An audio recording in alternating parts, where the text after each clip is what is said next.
সাংবাদিক গ্রেপ্তারের খেলা বিএনপিও শুরু করে দিয়েছে।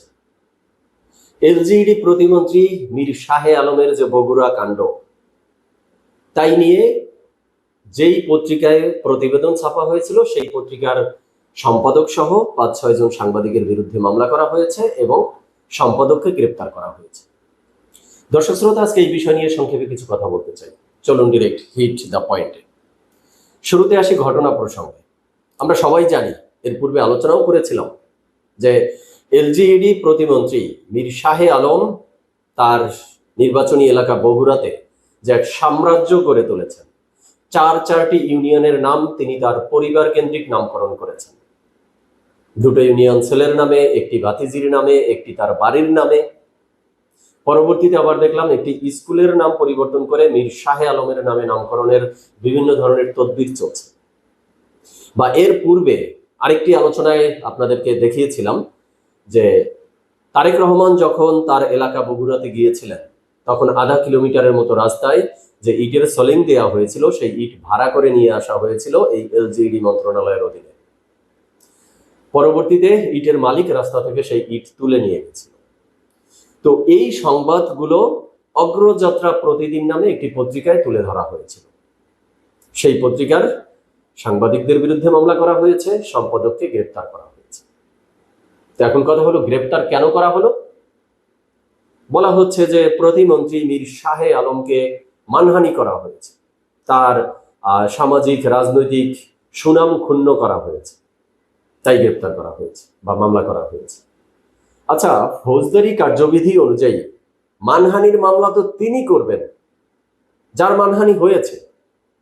তো ইন্টারেস্টিং বিষয় হলো, বলতেছে মানহানি হয়েছে প্রতিমন্ত্রী মীর শাহে আলমের, কিন্তু মামলা করেছে আরেকটা পত্রিকার সাংবাদিক, মানে বগুড়া যে প্রেস ক্লাব, সেই প্রেস ক্লাবের দায়িত্বরত একজন সাংবাদিক। ইন্টারেস্টিং না বিষয়টা? এবং এই ধরনের একটি মামলায় ওই অগ্রযাত্রা প্রতিদিন পত্রিকার সম্পাদককে গ্রেপ্তারও করা হয়েছে। মীর শাহে আলম দেখলাম দুঃখ প্রকাশ করেছেন এবং বলছেন এই সমস্যার সমাধান খুব দ্রুতই হয়ে যাবে, এবং তিনি বলছেন যে এই মামলা করা বা গ্রেপ্তার করার পিছনে তার কোনো হাত নেই, তিনি কোনো ইন্ধন দেননি, এই কথা তিনি বলছেন। আচ্ছা, মীর শাহে আলমের সুনাম ক্ষুণ্ণ করা হয়েছে, তার মানহানি করা হয়েছে কিভাবে? ওই প্রতিবেদনে যে তথ্যগুলো তুলে ধরা হয়েছে সেগুলো কি অসত্য বা মিথ্যা? মীর শাহে আলম কি চারটি ইউনিয়নের নাম তার পরিবারের নামে নামকরণ করেনি? ক্ষমতার অপব্যবহার করেনি? আধা কিলোমিটার রাস্তায় ভাড়া করা ইট দিয়ে সলিং দেয়নি? সেই ইট কি মালিক তুলে নিয়ে যায়নি? এই ঘটনা তো দিনের আলোর মতো পরিষ্কার। তাহলে ওই সংবাদপত্র, ওই সাংবাদিক মিথ্যা কি তথ্য ছড়িয়ে এই প্রতিমন্ত্রী মীর শাহে আলমের মানক্ষুণ্ণ করেছে? কিভাবে মানক্ষুণ্ণ হয়েছে আপনার প্রতিমন্ত্রী সাহেব? মানে আপনি ক্ষমতার চেয়ারে বসে থেকে হ্যাডাম দেখাবেন, ক্ষমতার অপব্যবহার করবেন, আর সেই সত্য তথ্য যদি কোনো মিডিয়া তুলে ধরে, নিউজ মিডিয়া তুলে ধরে, তাহলে সেটা আপনার মানহানি হয়। তা আপনার মানহানি হলে সে দায় কি ওই নিউজ মিডিয়া নিবে না জনগণ নিবে? সে দায় তো আপনার। আপনি ক্ষমতার অপব্যবহার করেছেন কেন? আপনি অন্যায় করেছেন কেন? আপনি দুর্নীতি করেছেন কেন? দুর্নীতি করবেন আপনি, অন্যায় অনিয়ম করবেন আপনি, ক্ষমতার অপব্যবহার করবেন আপনি, আর দায় গিয়ে পড়বে সাংবাদিকের উপরে, সংবাদ মিডিয়ার উপরে। তবে হ্যাঁ, কোনো সাংবাদিক বা সংবাদ মিডিয়া যদি অপতথ্য, মিথ্যা তথ্য প্রকাশ করে কারো মানহানি করে, তাহলে তার বিরুদ্ধে মামলা হতে পারে, তাকে গ্রেপ্তার করা যেতে পারে, সমস্যা নেই কোনো। কিন্তু এক্ষেত্রে তো দেখতেছি পুরোটা উল্টো। সংবাদ মাধ্যমে যা তুলে ধরা হয়েছিল সঠিক তথ্য তুলে ধরা হয়েছিল। যদি সঠিক না হতো তাহলে প্রধানমন্ত্রী তারেক রহমান কেন নির্দেশ দিয়েছেন দুইটি ইউনিয়নের নাম পরিবর্তন করার জন্য? এর দ্বারাই তো প্রমাণিত হয় যে সংবাদ মিডিয়ায় যা তুলে ধরা হয়েছিল সে ঘটনা সত্যি। আর এখানে আবার কোন খেলা চলছে জানি না, যে এখন যে সমালোচনার ঝড় উঠছে, তাই প্রধানমন্ত্রী দুটো ইউনিয়নের নাম পরিবর্তনে উদ্যোগী হয়েছেন বা হস্তক্ষেপ করেছেন, বাকি দুইটা ইউনিয়নের কি হবে? মানে পরিস্থিতি সামাল দেওয়ার জন্য এই খেলা চলছে নাকি? না, হয়তো 4টা ইউনিয়নের নামই পরিবর্তনের উদ্যোগ নেওয়ার কথা ছিল, কিন্তু সেক্ষেত্রে আমরা দেখলাম দুটো ইউনিয়নের কথা বলা হচ্ছে, তার 2 ছেলের নামে যে দুটো করা হয়েছে সেই দুটো। বা যে স্কুলের নামকরণ তার নামে করার কথা, সেটার কি হবে? এখানে আরেকটা বিষয় কিন্তু লক্ষণীয়, খুবই ইম্পর্টেন্ট, সিগনিফিক্যান্ট। একটা ইউনিয়ন পর্যায়ে কি হচ্ছে সেজন্য প্রধানমন্ত্রীকে হস্তক্ষেপ করতে হচ্ছে, তার সরকারের মাত্র 4 মাস বয়সে। বাকি দিন তো বাকিই আছে, পুরো সময়টা বাকি আছে।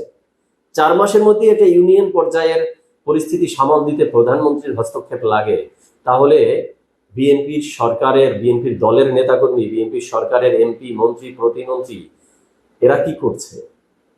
এরা এরা এই ধরনের অন্যায় অপকর্ম করে যাবে আর প্রধানমন্ত্রীকে সবকিছুতে হস্তক্ষেপ করতে হবে।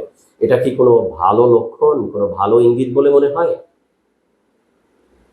দ্বিতীয়ত আরেকটা বিষয় নিয়ে আলোচনা করব।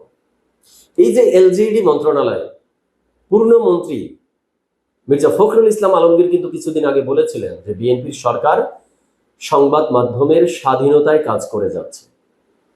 আর আজকে এখন যখন আমি আলোচনা করছি তার পূর্বে দেখলাম একজন প্রতিমন্ত্রী বলছেন যে সংবাদ মিডিয়া আপনারা সরকারকে খুশি করার জন্য নিউজ করবেন না, কাজ করবেন না, দেশের স্বার্থে কাজ করবেন। তো এই হলো মির্জা ফখরুল ইসলাম আলমগীরের সংবাদ মাধ্যমের স্বাধীনতা।